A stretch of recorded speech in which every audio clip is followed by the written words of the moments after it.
Assalamualaikum warahmatullahi wabarakatuh.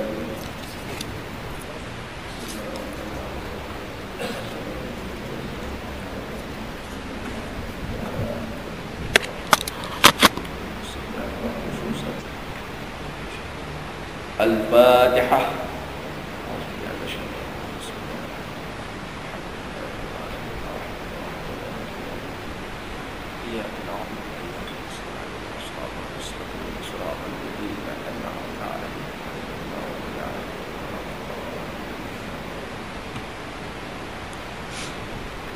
Bismillahirrahmanirrahim.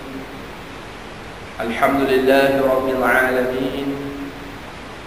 Nahmaduhu wa nasta'inuhu wa nastaghfiruh wa na'udzu billahi min shururi anfusina wa min sayyiati a'malina. May yahdihillahu fala mudilla lahu wa may yudlil fala hadiya lahu.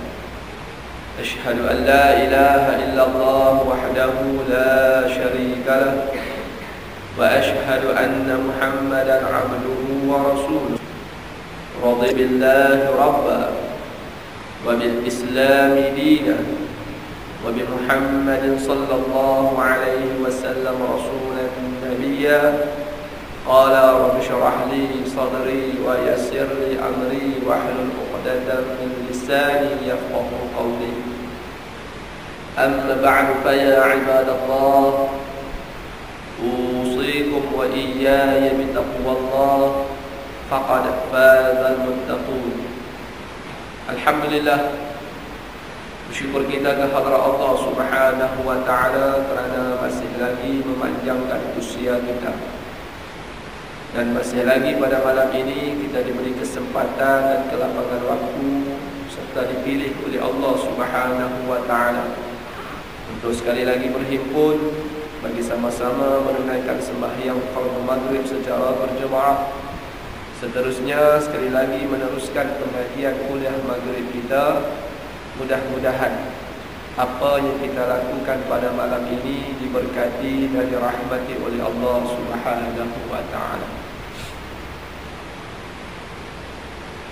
Jadi insya-Allah pada malam ni kita akan sambung pada muka surat 40. Yang keempatnya nasab, yakni keturunan. Itu kan? 3. Thumma qala mu'allifu rahimahullah wa nafa'ana bi'ulumihi fid dharain amin ya rabbal alamin. Yang ketiga daripada 6 itu akal. Maka wajib memelihara akan dia, yakni akal, daripada menggunakan barang yang merosakkan akal dan menghilangkan akan dia, yakni akal. Dan kerana inilah disyarakkan had bagi yang meminum akan minuman yang memabukkan dan membayar akan dia, yakni denda ke atas yang menghilang akan dia, yakni akal. Jadi malam ni kita nak sambung huraian yang terakhir, di mana kita sekarang ni dah masuk pada huraian yang terakhir pada menyatakan setengah-setengah perkara yang wajib atas mukallaf i'tiqad dan mengerjakan dia. Jadi seperti mana yang kita semua sedia maklum, yang mana antara perkara yang diwajibkan kepada kita seperti mana yang dinyatakan oleh penulis kitab ini, setelah daripada amar ma'ruf dan nahyun 'anil munkar, maka kita diwajibkan untuk memelihara akan perkara yang 6 yang disebut sebagai kuliat yang 6, yang mana kita telah pun membahaskan tentang perkara pertama daripada yang 6 itu adalah agama. Nah, abang kata syarak mewajibkan kita memelihara dan menjaga agama kita. Seterusnya yang kedua diri kita. Dan yang ketiga pada malam ini seperti yang dinyatakan oleh penulis kitab ini, iaitu akal kita. Jadi nak abang kata pertama dan kedua telah pun kita bahaskan pada bulan-bulan yang lalu. Dan malam ni kita nak tengok bagaimana penulis ini menyatakan kepada kita berlandaskan kepada apa yang ditetapkan oleh syarak melalui kuliah yang 6 itu. Yang ketiganya akal, yang mana wajib atas kita. Bila sebut wajib, wajib pada syarak. Wajib maksud kata buat dapat pahala, tinggal berdosa. Itu maksud wajib pada syarak. maka wajib pada syarak memelihara akan dia daripada menggunakan barang yang merosakkan akal. Nah, abang kata kita kena jaga akal kita daripada merosakkan dia. Bila kata merosakkan akal, maksud kata menghilangkan akal. Macam mana menghilangkan akal? Mabuk, itu hilang akal tu. Okay. Dia tak boleh nak berfikiran secara waras. Sebab itu mabuk ni hukumnya haram. Habis itu minuman-minuman yang memabukkan masuk dalam kategori yang diharamkan oleh syarak. Habis itu tak boleh minum minuman yang memabukkan. Tak kira lah minuman tu whisky ke, apa lagi, nama-nama arak ke, tak pun benda-benda walaupun bukan arak tapi menghilangkan akal. Maka kaedah fiqh menghukumkan ianya merupakan perkara yang memabukkan kita, yang mana bila memabukkan itu boleh menghilangkan akal kita, maka dengan menghilangkan akal tadi, maka ia dikategorikan sebagai perkara yang diharamkan oleh syarak. Sebab apa haram? Sebab syarak dah mewajibkan kita supaya memelihara akal. Habis itu bila kita tak jaga dia, yang mana kita buat perkara yang menyebabkan merosakkan akal, maka hukum dia wajib. Hukum dia wajib lah. Maka hukum dia haram di sisi syarak. Kerana menghilangkan akan dia, dan kerana inilah disyarakkan had baginya meminum akan minuman yang memabukkan. Habis itu bila kita mengaji hukum yang bersangkutan dengan hukum fiqh, bila masuk perkara yang bersangkutan dengan jenayat, maka orang yang minum akan minuman yang memabukkan ni, maka dia masuk kategori had, maksud kata ketetapan yang ditetapkan oleh Tuhan.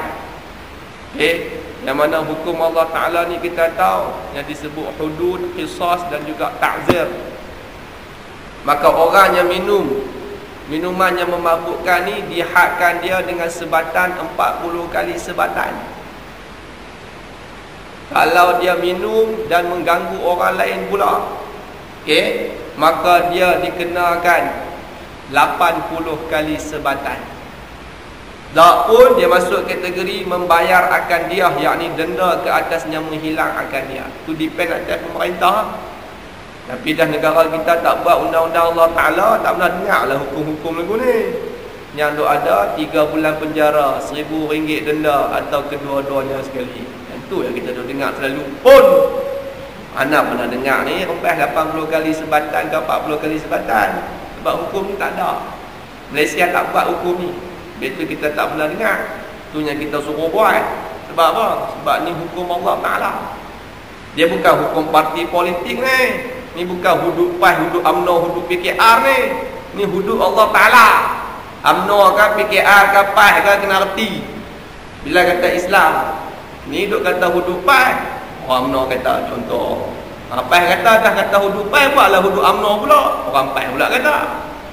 I'm sorry to say. Dia bukan kira hang PAS UMNO. Dia kira hang Islam, ngaku beriman kepada Allah Ta'ala, kena buat hukum Tuhan. Tak kira lah hang siapa. Tapi kaedah ni bila kita tak faham, itu yang dah jadi politik konon-kononnya. Memang hukum Allah Ta'ala ni memerlukan kepada kekuasaan politik. Habis itu kaedah hukum Tuhan ni yang boleh melaksanakannya pemerintah, bukan kita. Kita duduk ke bawah ni nak buat apa? Boleh duduk sembang saja. Orang tuan-tuan kata duduk berkokok lah kita ni. Tapi tak boleh buat. Sebab dia merupakan kekuasaan yang ada pada pemerintah. Pemerintah yang boleh buat clock cycle. Kata siapa yang melakukan jenayah berlandaskan kepada perkara yang menghilangkan akal dia, maka kita akan kenakan had ke atas dia. Apa dia? Sebatan 40 kali sebatan. Barulah orang tak berani minum arak, walaupun arak tu RM2 lah, contoh. Tapi benda tu tak ada. Bila tak ada, tak heran akan nak denda 200-300. Orang tak nak heran lah. Kan? Sebab orang lah duit banyak, dapat beri apa semua, duit tak banyak ni. Banyak lah. Tu yang tak heran sangat dengan GST ke, GS apa ke, dia punya pasal dia lah. Kan? Duit banyak, nak galuh pak. Contoh. Jadi nak abang kata ikut kaedah Islam dia kena had. Sama ada 40 kali sebatan ataupun 80 kali ataupun bayar diat, denda, berlandaskan kepada ketetapan yang telah ditetapkan oleh pemerintah Islam. Sebab dia menghilangkan akal.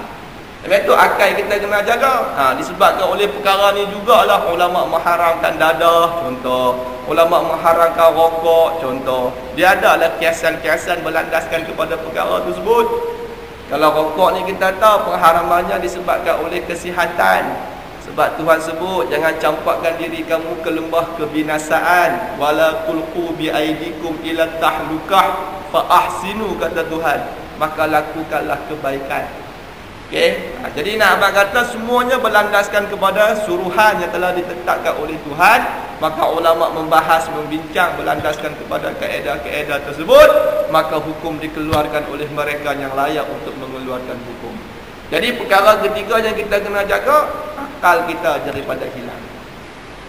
Alright?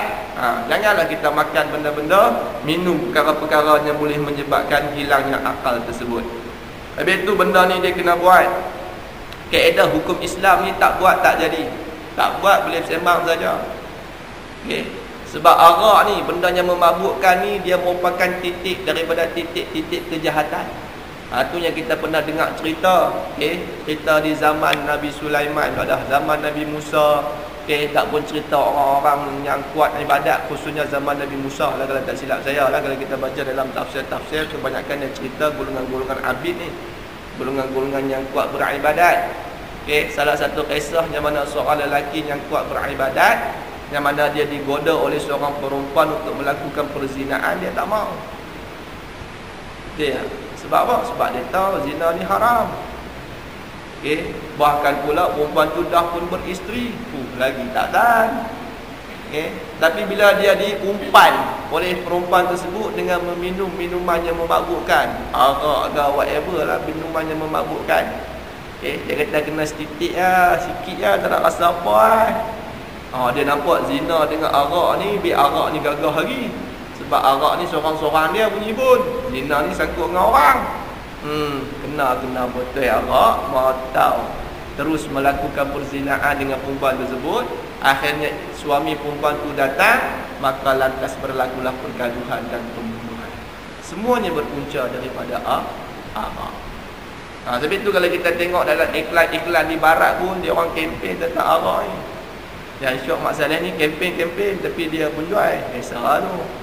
Kan? Itunya orang kita punya fikir tak cerdik tu. Okey. Dia kata kaedah kita ni, benda jahat ni tak apa payah. Siapa kuat iman taklah melakukan kejahatan. Siapa yang lemah iman, dia akan buatlah kejahatan. Mat. Orang kita pun fikir lagu tu, betul ya? Dia kata benda ni memang ada di pasaran, tapi depend on individu bunyi pun. Okey, siapa yang kuat iman taklah akan melakukan perkara jahat tadi, taklah berzina, taklah minum arak, padahal benda tu ada di pasaran, nak buat boleh. Habaq ke orang yang fikir lagu tu, rumah dia tingkap tak payah buh, okey, lepas tu kunci tak payah buh, pintu pun tak payah buh.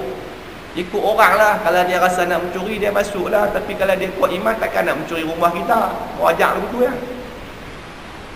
Tapi itu dalam Islam ni dia ada sadu zara'i, menutup pintu-pintu kejahatan, faham? Benda jahat ni dia kena cegah, kalau tidak tak ada lah amar ma'ruf nahi munkar. Tak boleh kata orang kuat iman, orang tak kuat iman, tak boleh.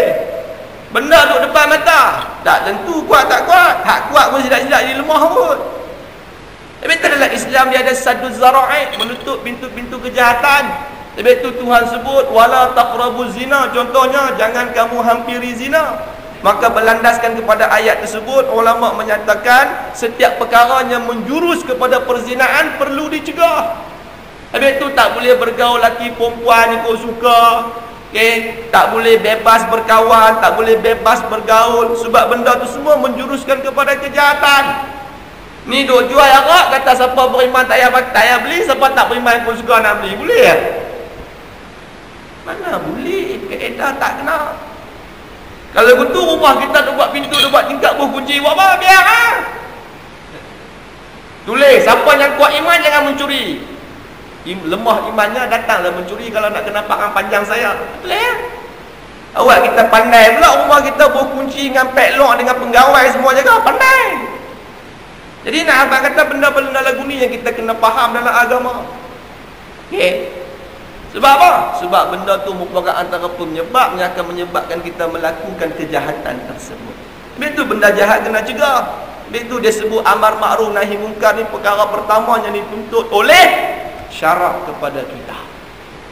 Jadi samalah dengan keadaan yang ketiga, iaitu memelihara akal, yang mana kita kena jaga akal kita ni daripada hilang kewarasannya dengan melakukan perkara-perkara yang menyebabkan hilangnya akal tersebut.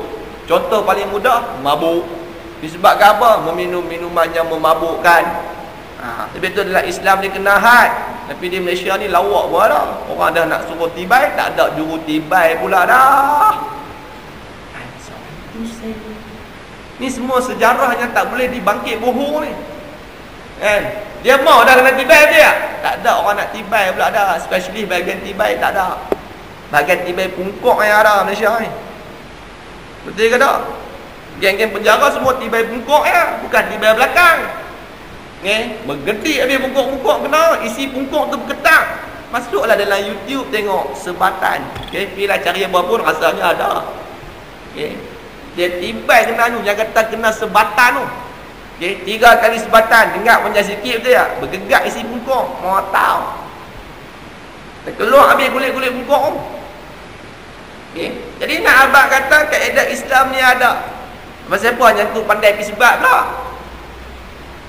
Arak ni kita nampak macam tak apa nak boleh nak sebat, tak pun tak ada orang yang nak sebat. Ni semua benda-benda yang pemerintah kena fikir. Kita rakyat ni boleh habaq ialah nyatakan suara kita. 22 hari bulan contohnya. Turun habis. I'm sorry to say. Rakyat ni boleh bersuara ya, sebab kuasa ni ada dekat pemerintah.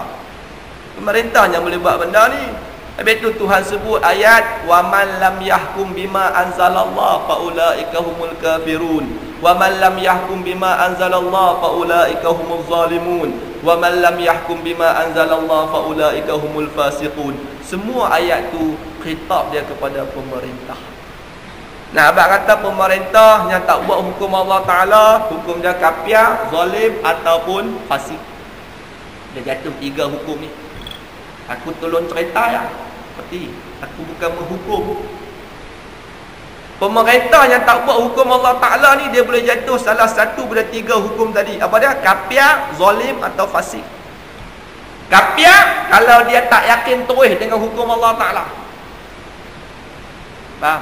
Dia jadi kafir. Sebab apa? Dia nampak undang-undang dunia ni lebih besar daripada undang-undang Allah Ta'ala. Hukum dia kafir di sisi Allah Ta'ala. Yang kedua, dia zalim, meletakkan sesuatu bukan pada tempat dia. Sepatutnya kerat tangan, tapi kita bagi jaminan konon-kononnya, kan, setahun saja penjara. Tak padan dengan kesalahan yang dia buat, maka kita menzalimi dia. Tak pun tak sepatutnya dia dihukum dengan penjara sampai berpuluh-puluh tahun. Bukan kaedahnya telah ditetapkan oleh Islam. Maka kita zalim dalam menghukum tersebut. Tak pun kita fasik rasa iman, dengan mana kita mengakui hukum Allah Ta'ala ni bagus, tapi kita tak berani nak buat pula dah. Takut apa? Takut Amerika tak mau invest dalam negara kita, contoh. Takut kekangan daripada kuasa-kuasa besar dunia yang lain. Nampak orang lain besar pada Allah Ta'ala. Depend. Boleh faham? Betul je, bukan senang nak jadi pemerintah ni. Hampa duk syok lah. Mujur tak menang pilihan raya. Tuhan tak bagi dah pasal ya. Jadi nak abang kata ni 3 hukum yang Allah Ta'ala tetapkan. Bila mengaji tafsir, bila balik mengaji apa nama Quran, kita akan jumpa ayat yang saya sebut tadi. 3 khitab yang Tuhan khitabkan kepada orang yang tak melaksanakan hukum Tuhan. Bila kata orang yang melaksanakan hukum Tuhan, khitab dia kembali kepada pemerintah, bukan individu. Kita bukan boleh buat hukum Tuhan. Kita siapa? Kita bukan ada kuasa apa pun. Orang pun tak teringin kat kita, tunggu nak tendang keluar ya. Contoh. Jadi nak abang kata yang ada kuasa ni siapa? Pemerintah. Habis tu kaedah memilih pemerintah ni bukan benda main-main. Sebab kita bertanggungjawab di atas pemilihan yang kita buat. Dia kata tak apa Ustaz, habis dah pilihan raya, habislah kerja saya. Sabar Ustaz, nak kalau pergi mana.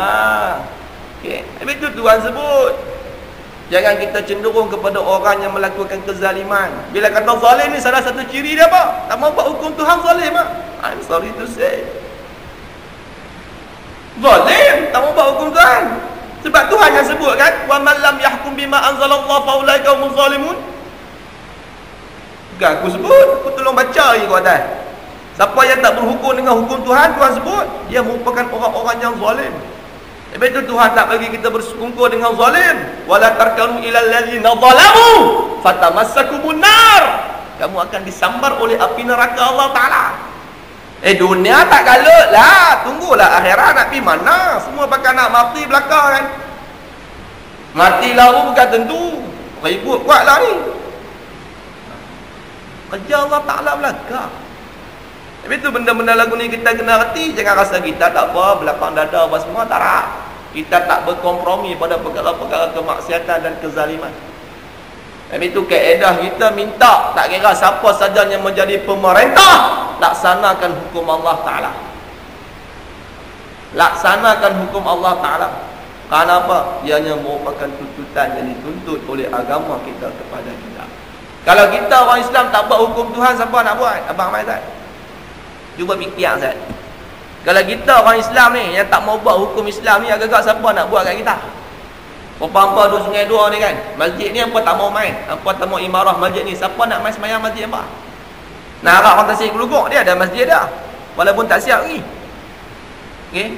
Nak harap orang Bagan, sorry, orang Bagan pun ada masjid dia. Apalah orang sungai dua, mau tak mau, suka tak suka main semayang masjid ni. So samalah dengan hukum Allah Ta'ala. Okay? Nah, abang kata kalau bukan kita orang Islam yang memperjuangkan hukum ni, nak harap siapa? Mengaku Islam belaka 55 tahun merdeka ni. Kalau bukan kita, siapa? Ni benda yang kita kena fikirkan bersama. Okay? Atas dasar keimanan kepada Allah Ta'ala. Habis tu kita nak benda ni dilaksanakan. Tak kira siapa perintah, kita tak kisah. Kita bukan kalau jadi pemerintah.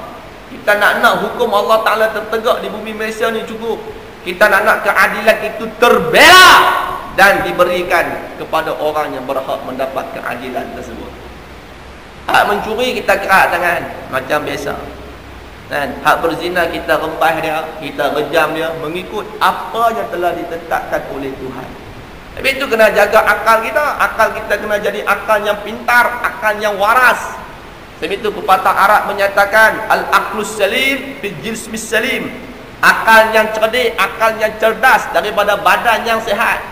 Al-aqlus salim fil jismis salim. Itu pepatah Arab macam kita lah juga, betul tak? Otak cerdas, badan sihat. Kita punya pepatahan. Okey.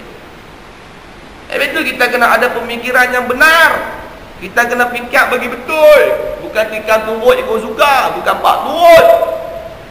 Kita boleh berfikir dengan kewarasan yang sebenar, berlandaskan kepada garis panduan Allah Subhanahu wa Ta'ala. Maka dia sebut dekat sini, okay? Dan yang menghilangkan akal dia, yakni akal tadi, kerana inilah disyaratkan had baginya meminum akan minuman yang memabukkan. Arak, kalau dia minum mabuk seorang-seorang dia, dapat tangkap oleh penguasa, boleh disebat 40 kali sebatan. Okay? Bukan takat dia mabuk seorang dia langgar orang pula ke atas.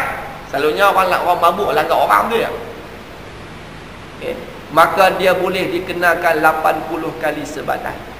Tak pun keluarga yang dilanggar tu minta supaya dia bayar diat. Al-anfu bil-anf. Ataupun dia kata dia qisas. Pun boleh. Depend on orang yang kena lah. Okay. Dan Tuhan sebut al-anfu bil-anfi, al-udhunu bil-udhuni, al-ainu bil-aini. Dalam Quran yang kita baca tu, mata dengan mata, mulut dengan mulut, hidung dengan hidung, telinga dengan telinga. Kita langgar-langgar dia, rabit telinga dia sebelah. Dia kata tak payah bayar dia, saya nak telinga dia pun rabit macam saya rabit juga. Mau tahu? Sebab dalam Islam ada qisas. Qisas ni ikut lah, bunuh balas ke, kerat balas ke, dia boleh minta seperti mana kecederaan yang dialami oleh dia. Dia langgar kita kan, telinga rabit sebelah dia, nak pun muka rompong sebelah. Okay, kita nak muka dia pun jadi lagu tu juga. Puas hati. Inilah keadilan dalam Islam. Okay, duit tak main dia kata, duit saya pun berlambak lah. Buat apa biar dia, 3 juta pun saya tak main lah. Saya nak ke catatan kekal seperti mana saya cacat. Tak. Boleh buat. Tidak panggil qisas dalam Islam. Tapi tu jangan duk kena orang, saja-saja pergi langgar orang, saja-saja pergi kata orang. Jadi nak abang kata benda ni semua ada dalam hukum Islam, yang mana ianya menjamin kesejahteraan, kecemerlangan, kegemilangan masyarakat Islam itu sendiri. Khalas, itu yang ketiga. Yang keempatnya nasab, yakni keturunan. Maka wajib atas mukallaf memeliharakan nasab dengan bahawa menjauh ia daripada mengerjakan perkara yang merosakkan nasab. Bila kata nasab ni keturunan, habis itu Islam mewajibkan kita memelihara keturunan, memelihara zuriat kita, memelihara keturunan dengan bahawa menjauh dia, yakni kita ni orang Islam, daripada mengerjakan perkara yang merosakkan nasab, yang merosakkan keturunan. Apa dia? Dan kerana inilah diharamkan berzina dengan sekeras-kerasnya. Nampak? Sebab itu kaedah Islam ni dia suruh kita jaga keturunan. Sebab itu dalam Islam ni zina itu haram. Sebab itu Tuhan sebut terang-terang az-zaniyatu waz-zani fajlidu kullu wahidin minhuma mi'atal jaldah. Balik baca Quran jumpa ayat tu. Tuhan sebut penzina perempuan dan penzina lelaki hendaklah disebat keduanya, laki dan perempuan tadi, mi'ata jaldah, 100 kali sebatan. Bila kata sebatan ni bagi orang lelaki dan orang perempuan yang tak pernah berkahwin. Tapi kalau yang dah pernah berkahwin, yang pernah merasai nikmat hubungan suami isteri, bukan sebat tapi rejam sampai mati, berlandaskan kepada hadis Nabi yang lain. Sebab itu zina ni merupakan perkara yang besar di dalam agama kita. Sebab itu Tuhan sebut wala taqrabuz zina innahu kana fahishatan wa sa'a sabila. Jangan sekali-kali kita menghampiri zina, kerana zina itu fahisyah, keburukan, fahisyah, kejahatan, wa sa'a sabila, dan seburuk-buruk jalan. Tapi zamanlah zina macam tak ada apa-apa. Berzina lebih mudah daripada berkahwin. I'm sorry to say. Nak kahwin payahlah ni. 10,000 tu biasalah. Tu hak ngaji tu. Pak serban besar tu. Mak tutup muka 10,000. Contoh. Kan? Bukan ada apa pun SPM ya. Buat cok kodok pun keras tiang. I'm sorry to say. 10,000. Tu tak kira lagi yang ada diploma, degree, master, PhD, mau tahu. Ni keadaan yang berlaku di dalam masyarakat kita ni. Faham? Arab lama dah duk berlaku benda ni. Saudi berkenjah anak dara tua tak menikah. Sebab apa? Payah nak menikah. Nak menikah hantaran tinggi, kena ada rumah siap dengan mafrusyah, fully furnished. Berarti kena ada kereta. Tu yang dia tak menikah. Kita pun tak lambat pergi tu kan. Sebab apa? Sebab tak mengaji agama. Tak pun mengaji, tapi nak beramai tak boleh. Kenapa? Faktor environment. Tambah duduk taman, duduk kampung kan. Anak dia SPM yang 15,000. Anak kita keluar universiti tau, USM lagi. Takkan 15,000, 25,000. Tu orang langkai lah. I'm sorry to say. Ni hakikat yang duk berlaku lah. Apa nak heran apa? Tu tak kira menikah ikut hari bulan lagi tu. Hantaran sama banyak dengan tarikh hari bulan. 333, 2013, tak kata apa-apa, turun bertakti nak ingat kan. Beluat pun dah. Sebab apa? Sebab tak faham. Padahal Islam sebut cara lain. Nabi habat kat kita cara lain. Nabi suruh murahkan mahar, bukan bagi mahal. Dia kata mahal tak murah Ustaz. Mahal tak mahal ya? Mahal RM15 ada dah. Tapi belanja yang RM15,000. Yang tu yang tak tahan. Mahal boleh bayar lah. Belanja tu yang kena buat loan bank rakyat, bank pilihan anda. Tu yang P. Ramli buat gambar tu. Hutang ceti tak habis lagi. Bukan kata pokok, bunga pun tak nak habis. Kan? Anak ceretek tu. Tak ingat gambar P. Ramli tu? Gambar apa? Seniman Puja Labu lah. Yang kawan tu berkeli anak dia berak. Anak pandang kena saya punya muka, ini perempuan kepala batu besar punya ada. Kenapa ya dia buat? Mau tahu. Zaman Biramli dia abang dah kat kita, main zaman kita macam tu ada. Sebab itu dalam Islam dia kena jaga nasab. Sebab itu kaedah Islam ni memudahkan perkahwinan, tapi bukanlah semudah-mudahnya. Bila kata semudah-mudahnya ni, maksud kata orang yang nak menikah ni dia kena ada rasa tanggungjawab. Especially kita ni lelaki. Habis tu lelaki ni dia kena reti tanggungjawab kita besar. Nak menikah 1, 2, 3, 4 hang punya pasal, janji tanggungjawab buat bagi betul. Ni menikah 1, 2, 3, 4 meh kan. Seorang doktor, seorang pensyarah, seorang lawyer, seorang lagi tak apa-apa, dia kerja duduk rumah Mr. Mama. Wih, ngeri yo. Kan? Zaman lah lain, dia bukan macam dulu. Yang syok bini pula kata tak apa, abang duduk rumah sudah, biar cek seorang kerja. Oh, itu lagi ngeri. Tapi tak apalah kalau ada negotiation lagu tu, ikut sukalah. Kan? Sebab ada orang lelaki dia boleh duduk rumah lagu tu. Ada orang lelaki tak boleh, dia pantang, jatuh martabat dia sebagai seorang lelaki. Sebab member dia kata, "Woi, duk makan hasil bini ya." Tak. Tapi ada orang boleh. Ada orang tak boleh. Kita pantang, nak nikah boleh, empat-empat duduk rumah. Yang tu bermain. Kan? Kerja pun berhenti kerja, kita suruh berhenti kerja. Nikah dengan aku duduk rumah, tu syarat dia. Kan? Yang tu yang tak boleh nikah doang. Sebab syarat tak boleh pergi. Sebab orang perempuan lah kan dia nak berkarier punya pun. Okay? Dia pun nak ada kerjaya mereka sendiri. Lepas tu mak pak pula kaedah dia bila tak kira lah anak perempuan kan anak lelaki kan keluar universiti mesti kerja.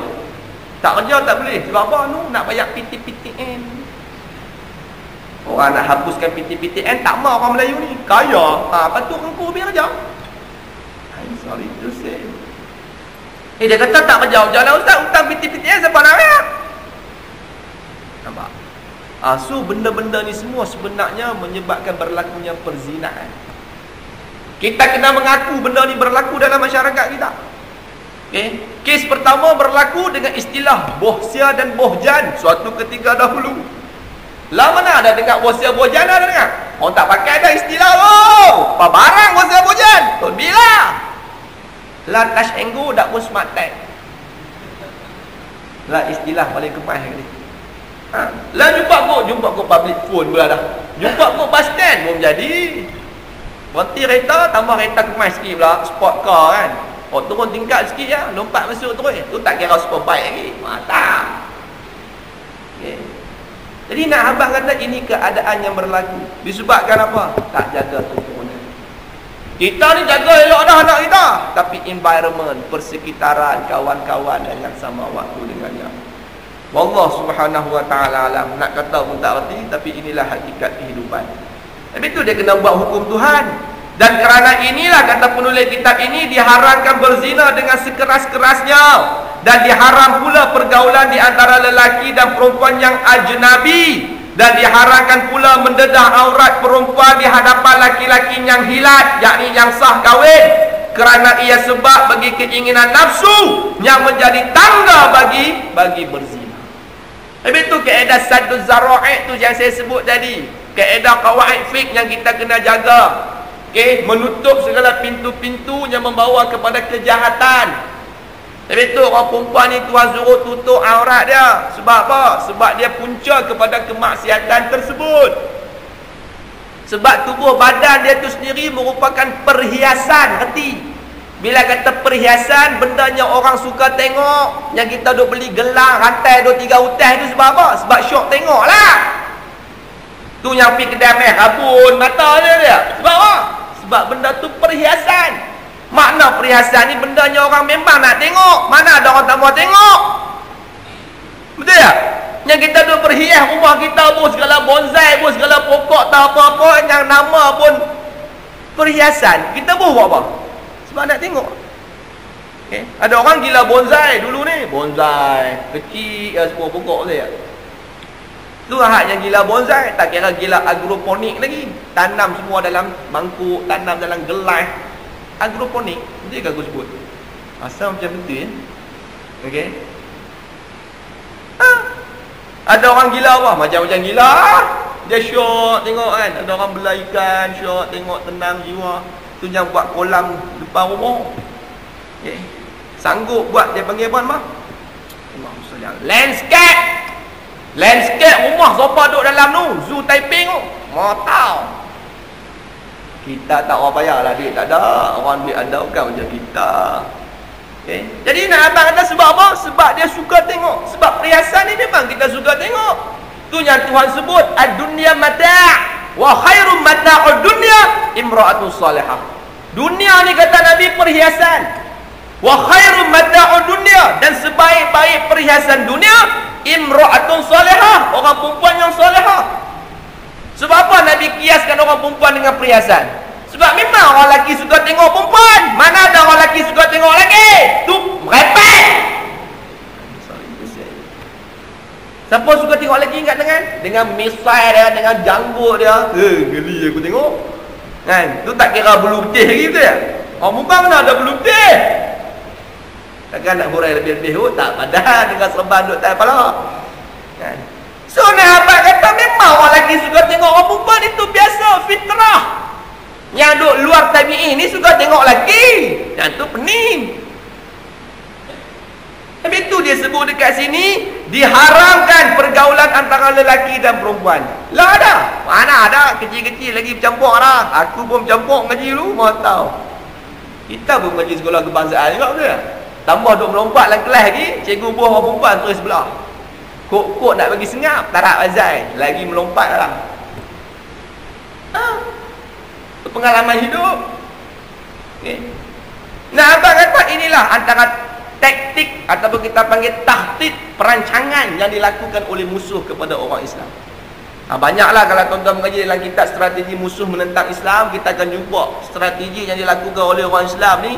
Start daripada kita tak kahwin lagi, sampailah kepada kita melahirkan anak, sampailah kepada membesarkan anak dan yang sama waktu dengannya. Hakikatnya sekarang ni orang Islam berada di dalam keranjang musuh. Semua kita ikut plan dia orang. Sebab itu at least kita orang Islam ni kena tengok anak kita laki perempuan. Okey, kok mana kaedah dia berkawan. Ni yang syok ni, mai ambil depan rumah pak tak kata apa. Mana ada. Okey, pak tak kata apa. Bertunang pun tak lagi, apa pun tak lagi, baru berkawan dia. Okey. Yang syok pok-pok tak mengkelal langsung tu. Orang budak lelaki mai ambil anak dara dah depan rumah.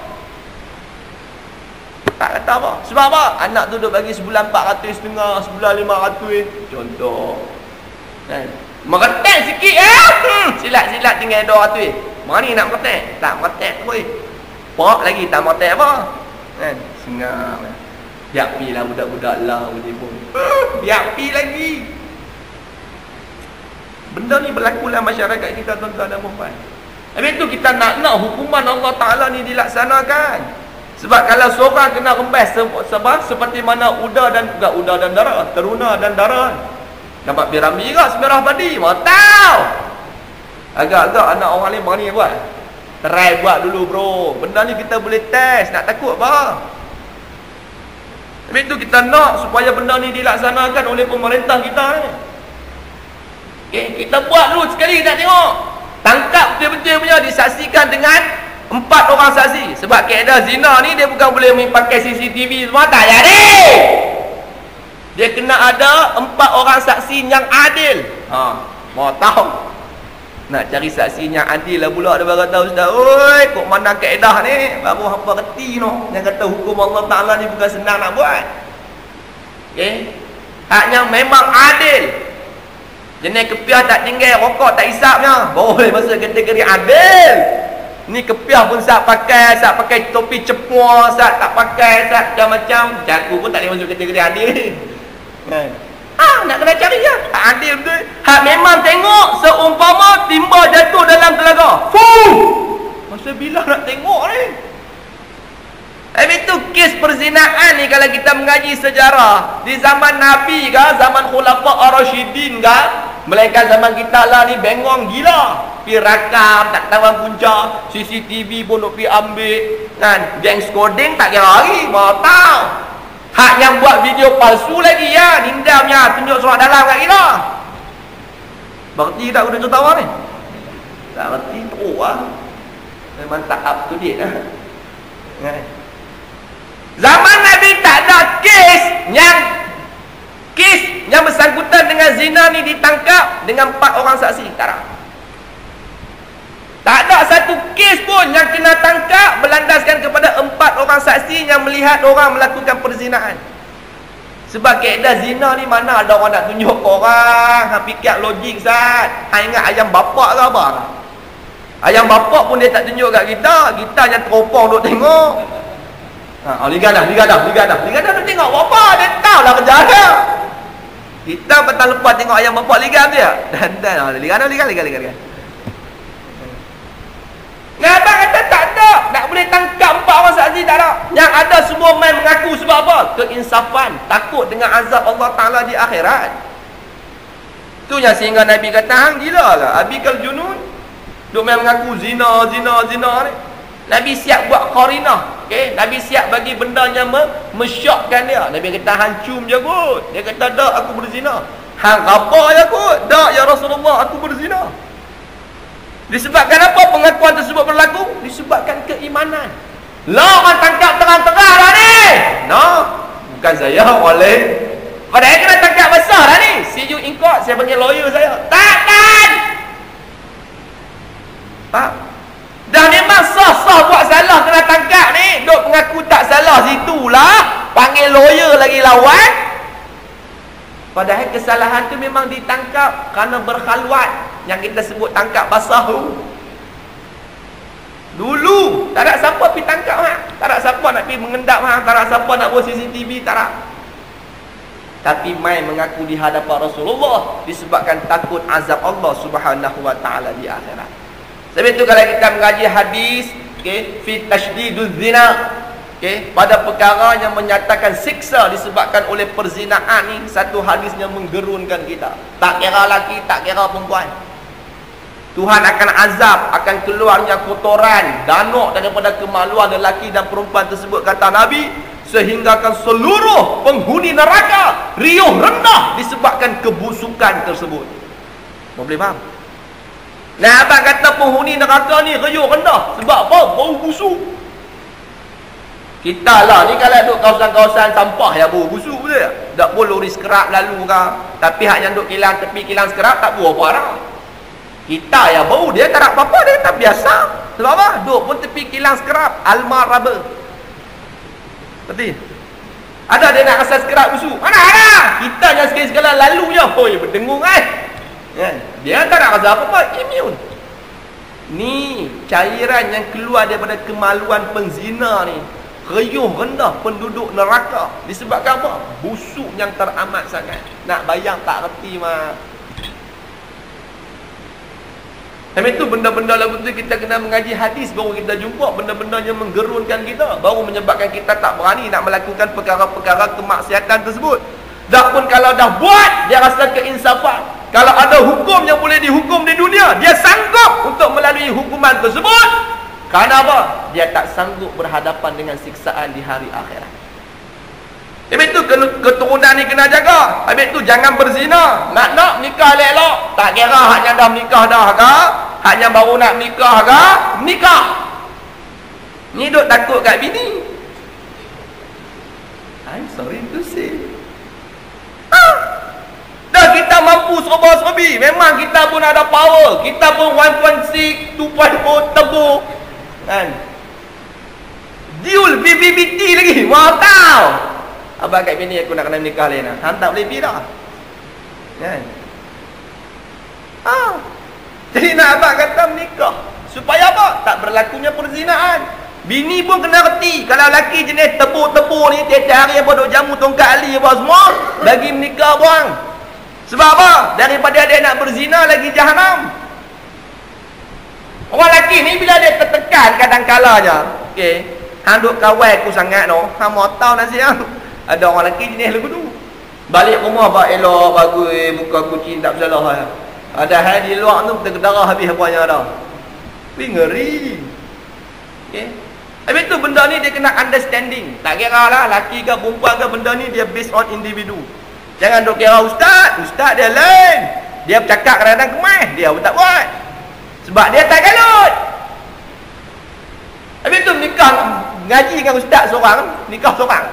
Ngaji dengan ustaz, bini 4 mau tahu. Jadi ikut macam ustaz ke, bini 4 lah.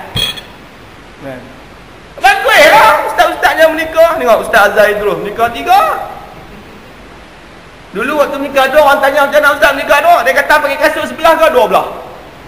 Orang tahu. Dia kata pakai sebelah tak jadi ya, kena pakai 2 belah. Ni 3 orang ni. Habis tanya soalan pula. Dia kata 3 ni macam naik roda 3 lah. Nak kemas lagi dia kata 4, baru macam F1. Tu boleh pula. Nikah 3 macam naik bisiklet roda 3, macam beca hati kan. Laju tak laju, boleh teratur ya lah. Kemas lah pada berjalan kaki kita hak yang 2 ni. Seorang macam biasa bisiklet sarkas. Nanti bisiklet sarkas. Macam kita ni bisiklet sarkas lah. Sekali-sekali aku sarkas lah. Kalau 2 macam pakai kasut, lari dah sikit dia. 3 roda 3. F1, Formula 1, mau 4 lah. Oh my. Tapi benda tu jangan duk kira orang. Oh, tengok orang menikah 3, kita pun kalang kelibut. Ukur baju badan sendiri. Faham? Ukur baju badan sendiri. Hak seorang pun tak kalah punca, subuh pun bini duk gerak, cakap pandai. Okey, jadi dia sebut diharamkan pula pergaulan di antara lelaki dan perempuan yang ajnabi, dan diharamkan pula mendedah aurat perempuan di hadapan laki-laki yang hilat. Betul orang perempuan ni kena reti, aurat dia kena jaga. Makcik-makcik ingat, balik habaq ke anak-anak dara kita tu. Tak kira sekolah mana pun. Ni biar anak pergi sekolah pakai baju kurung, tak pakai tudung. Apa boleh bayang tak? Dia nak pakai baju kurung, tak pakai tudung. Tu gagah je kalau dia pakai baju singlet dalam. Ada setengah tak pakai singlet apa, pergi terus lah. Mau tahu. Kalau aku mengejar sekolah menengah pun pening pula. Sekolah pula tudung bukan wajib dia. Ada siapa jabatan pelajaran ke apa ke, kementerian pelajaran ke tadi? Sekolah tak wajib kan pakai tudung kan? Dia bukan ada sekular wajib pakai tudung tau. Sepengetahuan saya teratulah.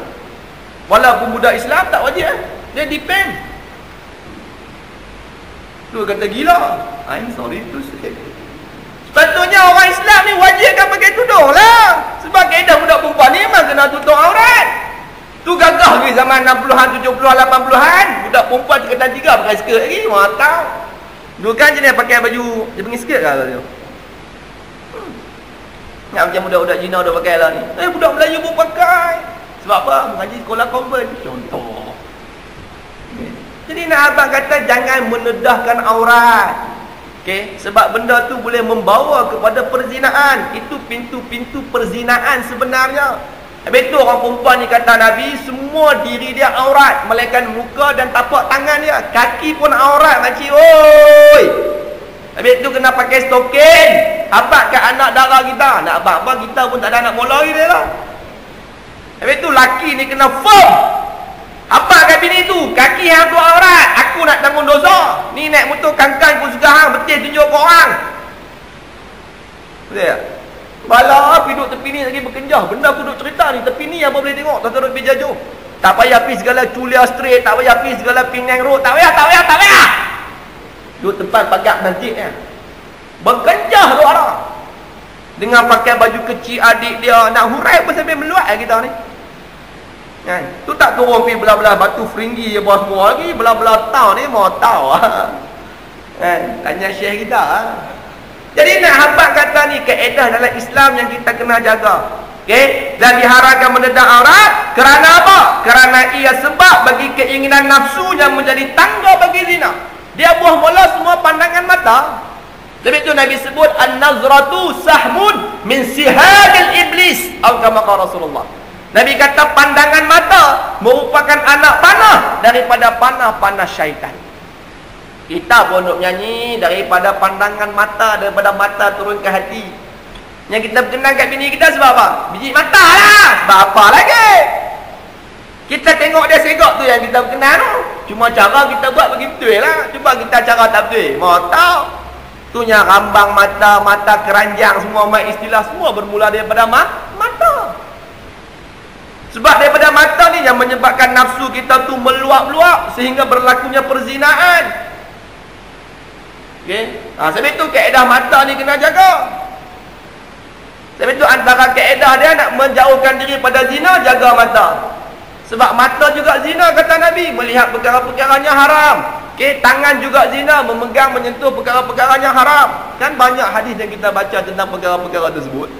Tapi nak habaq kata benda yang kita duk mengaji malam ni dia nak habaq supaya kita faham, supaya kita menjaga nasab keturunan kita, supaya tidak berlakunya zina dan haram pula berkhalwat, dia kata, lelaki dan perempuan dan sebagainya, daripada perkara yang menjadi sebab bagi merosakkan nasab, yakni keturunan. Dia apa pun benda-benda tu tadi akan menjurus kepada perzinaan, maka semua tu haram. Tambahlah media sosial kita lagi gila-gilanya. Okay, WhatsApp sana, WhatsApp sini, Viber sana, Viber sini. Tak kira lagi dengan Zelo, tak Zelo, dengan tah Tango, tak Tango, macam-macam. Betul tak benda aku dah contoh ni? Dah lah nak beli handphone lah murah pula, dapat rebate 200 lagi ke atas remaja-remaja kita Lah semua handphone beli siap dengan line lagi. Line apa? Line internet. Tak kira lah berapa gig pun. Nak abang kata maksiat ni di hujung jari ya sebenarnya. Okay? Itu yang berlakunya perceraian disebabkan apa? FB. La ilaha illallah. Ketik FB, Facebook. Ada satu member telefon ni tanya ustaz, macam mana kaedah ni ustaz? Laki dia cerai bini dia dalam pantang. Cerai bini dalam pantang, kaedah dia jatuh lah talaknya. Kita tanya apa siapa? Biasalah ustaz, orang lah ni Facebook sana, Facebook sini. La ilaha illallah. Nampak? Semua benda tu bukan ada kerja lain tu.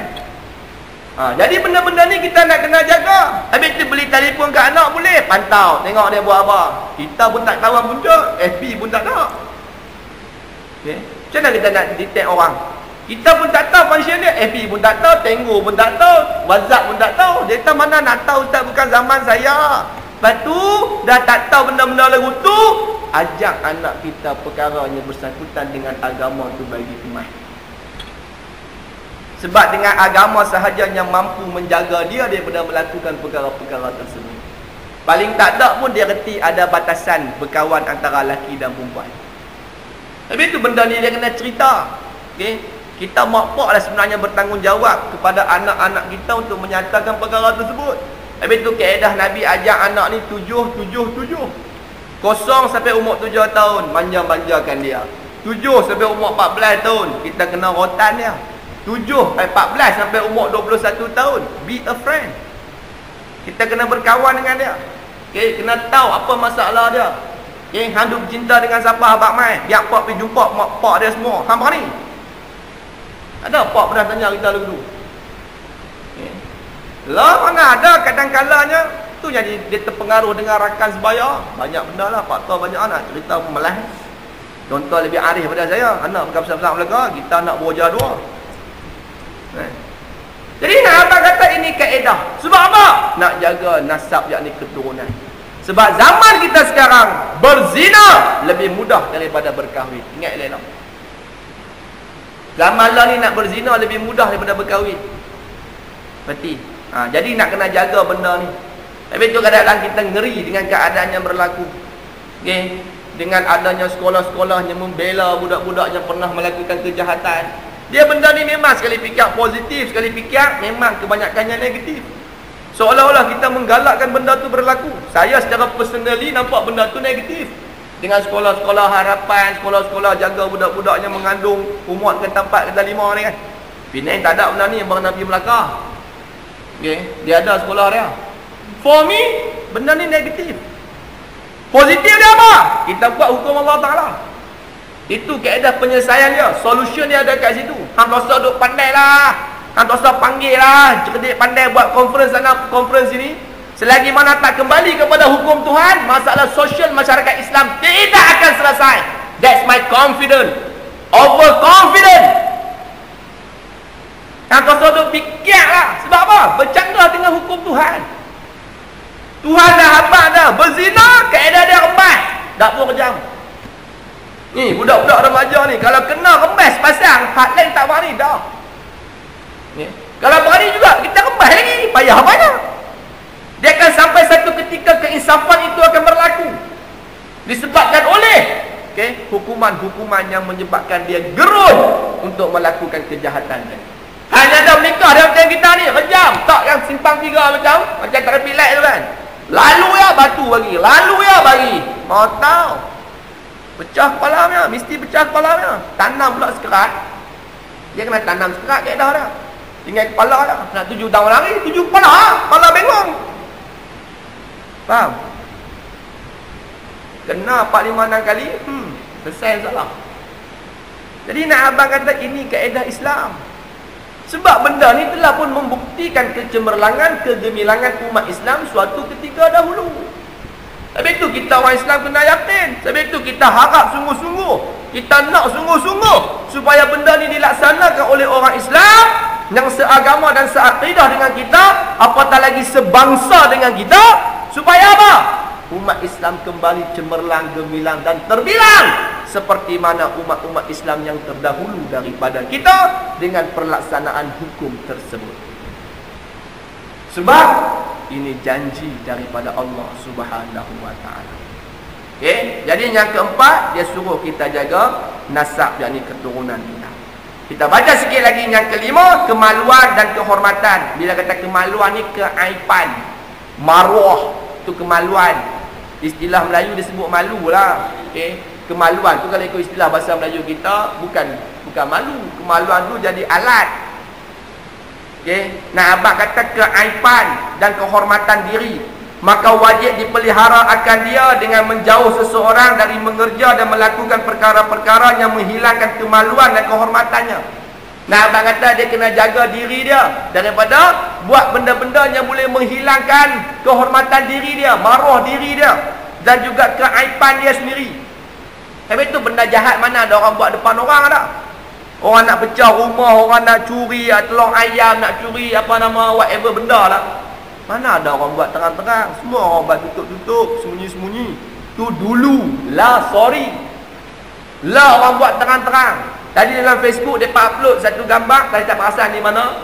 Tabak pun tempat di mana. Dia pergi satu kedai jual arak, kedai Chinese ni. 3 orang, tak tahu Bangla ke, Nepal ke, India ke, muka lebih kurang serupa ya. CCTV duk rakam tim-tim depa ni. Duk sembang tanya arak ni harga berapa ringgit apa semua. Nyonya tu pun duk cerita apa semua lebih kurang. Lama ni, lebih kurang berapa minit, 4 minit ke 5 minit dia punya klip tu. Alih-alih dia tarik baju dia, buat keluar parang terus. Dia kata apa, diam. Yang ada dalam kedai tu nyonya tu seorang, anak dia mungkin perempuan tu seorang Cina, seorang lagi mate dia Indonesia ke India tak tahu. Dia masuk terus, ambil terus duit, buat pelari. Yang arak yang duduk atas meja, duduk tanya harga pergi balik tadi ni, ambil sekali belah. Ni yang duk berlaku di dalam negara kita sekarang. Orang lah buat jahat terang-terang lah. Dulu orang buat jahat takut-takut dia. Lah, ragut, sambun, ikut dah dia. Belah kita mungkinlah tak pernah ada sangat benda lagu tu dia. Tapi tempat lain tak ada. Padahal benda ni merupakan satu perkara yang mengaibkan. Atunya bila kita dapat buat-buat ragut ni, kita sesah betul-betul dulu dia betul. Tak yang baru ni kan polis ada tembak seorang penjenayah dekat paha dia betul. Nah tu kat mana tahu, banyak sangat cerita tembak-menembak di Indonesia ni. Baca Metro lagi lah best, macam-macam cerita hangat dia orang. Jadi nak apa kata benda ni kita kena jaga. Selaku orang Islam, agama tuntut kita menjaga aib kita. Jaga aib kita. Begitu juga dengan jaga aib saudara kita yang lain. Maka kerana inilah dihadkan akan orang yang menuduh ia akan yang berjurus, yakni berbudi pekerti yang baik serta beriman, dengan ditakzirkan akan orang yang menuduh ke atas orang yang tidak berjurus, dan diharamkan sangka jahat sama-sama sendiri. Nampak? Habis tu bila kita fitnah orang tanpa bukti, kita tuduh dia liwat ke, tuduh dia jahat ke, tuduh dia apa ke, ni yang duk berlaku dalam negara aku yang tercinta ni. Bukan ada bukti pun reka ya, tipu ya. Maka dihukum had orang yang menuduh dia akan orang yang berjurus. Sebab 80 kali sebatan ikut kaedah hukum Islam, dan tertolak penyaksian dia sampai bila-bila.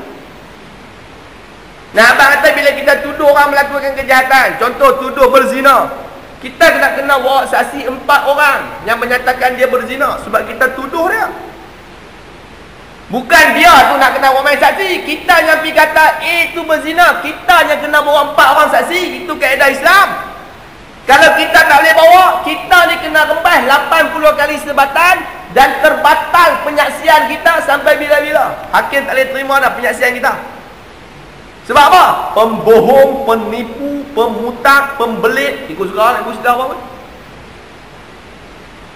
Ni kaedah dalam Islam. Habis itu kita tak boleh nak tuduh orang ikut suka tanpa ada bukti. Okey? Sebab apa? Hukuman 80 kali sebatan telah ditetapkan oleh agama kita kepada orang yang macam tu. Begitu juga dia kata, kita diharamkan sangka jahat sama-sama sendiri. Buat apa nak bersuuzon dekat orang? Okay. Selagi mana benda tu tak jadi depan mata kita, berbaik sangka lah kat dia. Sebab apa? Sebab Tuhan tahu nak kalut di mana. Jadi itu Tuhan sebut, jangan kita tajassasu mengintip, jangan kita duk pergi cari kesalahan orang. Itu yang kita pernah dengar cerita kan, bagaimana Saidina Umar suatu yang dia tangkap rakyat dia yang berzina pula, yang minum arak. Masuk dalam kot, rakyat dia lawan dia. Dia kata, aku melakukan 2 kesalahan, tetapi engkau Omar melakukan 3 kesalahan. Mana ni? Tahu. Dia memanglah dia kata melakukan kesalahan minum arak apa semua. Okay? Dalam rumah dia, kes yang kita baca tu. Tetapi Saidina Umar dia kata melakukan 3 kesalahan. Pertama, mengendap rumah dia, mengintip. Okay? Kedua, masuk ke rumah dia tanpa kebenaran dia. Jadi nak hamba kata, bagaimana hukum Islam begitu adil kepada sesiapa sahaja, walaupun dia pemerintah. Khalifah Umar Al-Khattab pemerintah. Okay? Nak hamba kata dalam kes tersebut, hakim menyalahkan dia disebabkan oleh perbuatan dia mengintip tadi.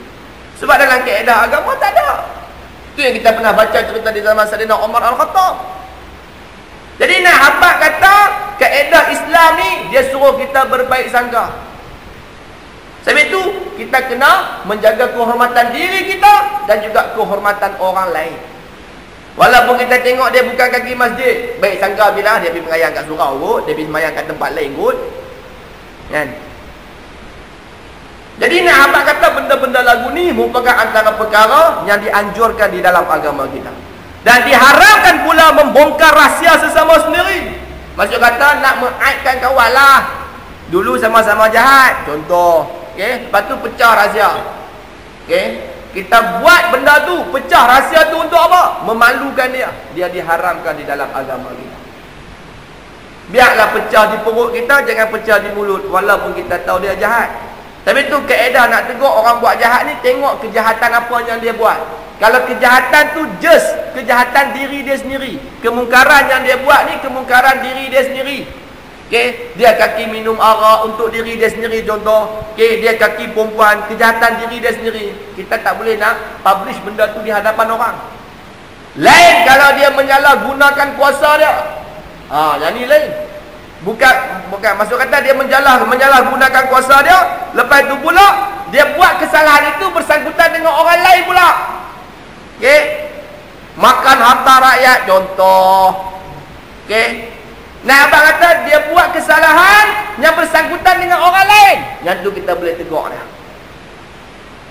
Kita boleh tegur dia, kita boleh nyatakan kejahatan tersebut. Disebabkan apa? Benda tu bersangkutan dengan masyarakat ataupun orang ramai. Tapi kalau jahat sendiri-sendiri dah, kita tak boleh nak buka rahsia tersebut. Kenapa? Dia mengaibkan individu tersebut. Dan perkara-perkara yang menghilangkan kemaluan, maksud kata menghilangkan keaiban. Silap. Dan diharamkan pula membongkar rahsia sesama sendiri, dan diharamkan memaki hamun dan mengumpat sebagainya. Memaki hamun ni maksud kata kita kata benda-benda yang menyakiti dia, padahal benda tu dia tak buat, padahal benda tu tak dilakukan oleh dia. Okay? Begitu juga dia kata dekat sini mengumpat dan sebagainya. Bila kata mengumpat ni riba. Riba ni benda yang bila kita sebut di depan dia, dia dengar, dia marah. Tu kata riba, tu kata mengumpat. Tapi kalau kita sebut depan dia, dia dengar, dia seronok. Kita kata mamak ni bagus ni. Kan? Kita sembang kawan kita kat kedai kopi, kita kata ni bagus. Dia memang kaki pergi masjid. Okey. Nah, abang kata depan dia kalau kita sebut lagu tu dia seronok ke marah? Dia marah, dia seronok. Seronok ke riba. Tapi kalau kita kata ini memang dia kata ikut. Kan? Bila kita sebut benda yang sama depan dia menyebabkan kemarahan dia, maka dia masuk dalam kategori riba. Masuk kata mengumpat. Daripada perkara-perkara yang menghilangkan kemaluan dan kehormatan manusia ataupun seseorang. Jadi nak abang kata ini merupakan perkara yang perlu dijaga oleh kita, yang dituntut oleh agama kita dalam kuliah yang ke-6, iaitu menjaga nasab yakni keturunan dan menjaga kehormatan diri serta keaiban diri kita dan juga saudara seagama dengan kita. Yang mana ianya merupakan tuntutan yang dituntut oleh syarak kepada kita untuk memelihara perkara tersebut. Yang keenamnya harta. Wallahu subhanahu wa ta'ala a'lam. Kita sambung bulan depan pula. Minggu depan. Ada benda nak sharing?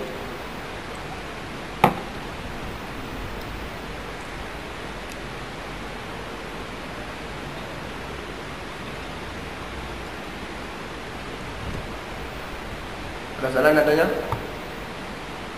Bismillahirrahmanirrahim.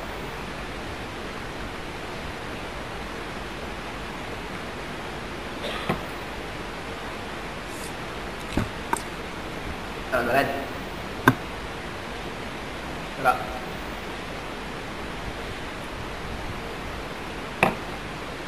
Minggu depan dah berapa jauh kita ni tu?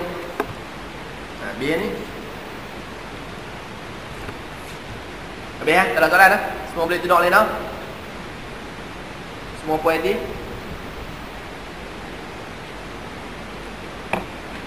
Baik. Wallahu subhanahu wa ta'ala alam. Bismillahirrahmanirrahim. Allahumma salli ala Sayyidina Muhammad wa ala ali Sayyidina Muhammad.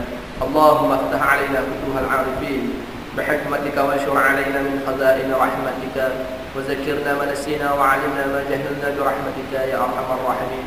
ربنا آتنا في الدنيا حسنة وفي الآخرة حسنة وقنا عذاب النار. صلى الله على سيدنا محمد والحمد لله رب العالمين. استغفر الله.